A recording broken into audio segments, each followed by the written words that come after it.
اقرأ أخيا ورتل القرآن اصبح بصوتك اسمع الأكوان. بسم الله الرحمن الرحيم.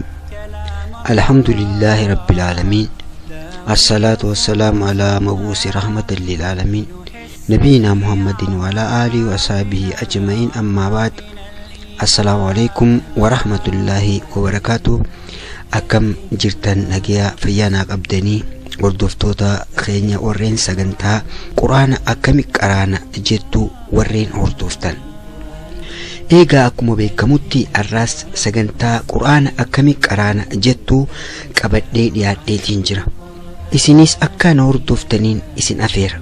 إيجا سجنتا درسيلي خانا درا دبرسيني خيستي متى دري لما لالي تجرا برنوني تكفى باينا في مقا حرفي يوخاو قبي عربا لالي برنوتا لما فاقي ستماس قبيلين عربا ديدمي سديتن ساقلين إسين كنتو بكا اتي أممتو في رمتي إسين كيستي أركمتو لالي دبرسيني تجرا إن شاء الله. الراس درسي سدفاتنا خيستي واني وليلالو حرفيلي يوخاو قبيلي ديدمي سديتن دبرسينيسان أكاتا ولد دفينيا حرفيوان بكا اتي أممني جيشون مخارج الحروف الرتي هنداوداني. الراس برنوتا خينيا خن لالو قبيسان سجنتاتنا أنا اسماعيل الشوتي سجنتا وجين ترتيغاري. ابعث به روح التقى بتلاوته. جلقبا أفان كينيا خيستي إدو قبين إتي أممتو يخاو إدو سجلين قبيسا إتي ملفمتو حلالو.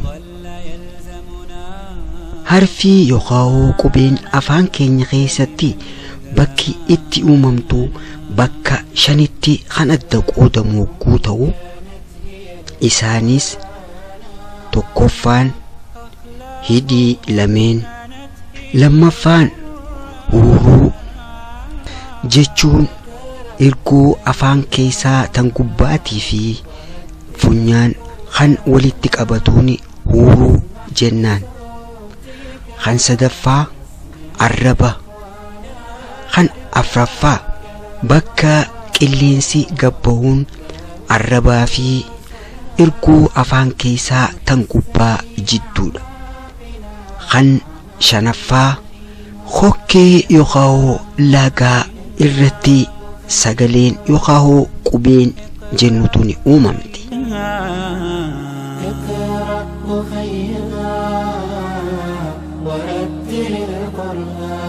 لاغان يخاو كوكين حفورا بكي قبين اتي أممتو بكا سدتي خان أدى قودمو كوتو توقفا خوكي قدي لما فا خوكي جدو في سدفان كوكي قمع قباتي بكي هورو جيتشودان دبرسيني يخاو إركون أفان كيسا تن قمع قبا بكا سدتي أدى قودمتي خونيس خان درا إركو أفان كيسا تن غرا خوكيتي دياتو. خان لما فا إركو أفان كيسا تن قبا جدو إسي. خان سدفا أماس إركو أفان كيسا تن فول درا تن إلكي قباتين والتوت جيتشو. تن دبلتا إركو أفان كيسا تن قم جلا بكا إلكي قم قديتي أركمتو.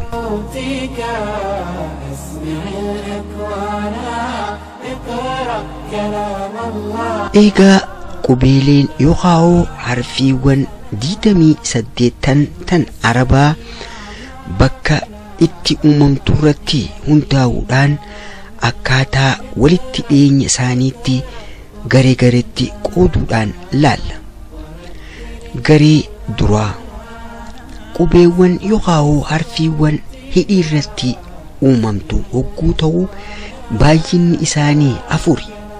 Isaanis qubee faa, qubee yookaan harfii waaw, harfii baatii fi harfii miim. Akkuma amma duraa laalletti qubeen yookaan harfiin faa tan hidhii jalaatii fi ilkee gama gubbaa walitti maxxansuudhaan eegasiin adda buqqaasuudhaan uumamtu hogguu ta'uu, harfii yookaan qubee waaw tan sagalee isii waa jennuun uumamni qubee tanaatiis qubee hidhii irratti dubbannu hogguu ta'uu, akkasuma qubeen yookaan harfiin baa yookaan harfii hidhiiti. Harfii yookaan qubee miimiis qubee hidhii irratti uumamtu hogguu ta'uu, jarri afreen dabarsine kun qubeelee hidhii irratti uumamtu ja'aman.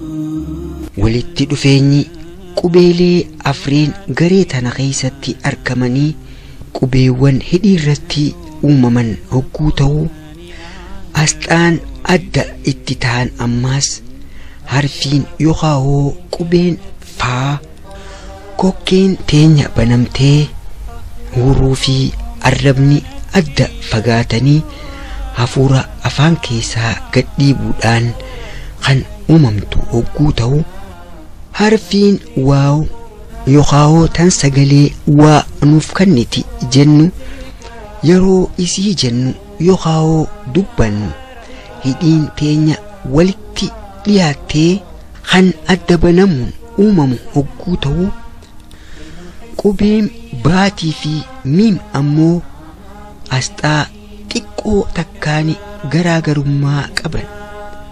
Qubee baa hogguu dubbisnu hidhii jalaatii fi gubbaa walitti maxxansuudhaan hafuura afaan keessa qabame ala gadhiibuudhaan kan dubbisnu hogguu ta'uu, qubeen yookaan harfiin miim hidhiin teenya akkuma qubee baa sanitti walitti maxxantee osoo hafuura keenya gadiin dhiibne uumna. Yookaan qubeen yookaan harfiin miim hogguu dubbisnu qilleensi funyaaniin ba'a.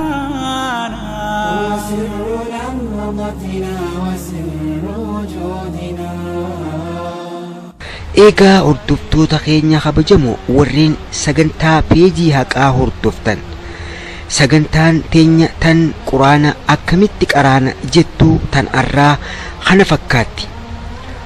Inshaallah sagantaa itti aanu garee lammaffaa qabanneeti dhiyaan. Sagantaa arraa hordofuudhaan waan naa waliin turtaniif jazaakumullahu khayran isiniin jaa. sagantaa itti aanuun ammoo walitti deebinutti nageetti naaf jiraadha. Wassalaamu alaikum warahmatullahi ta'ala wabarakaatuh.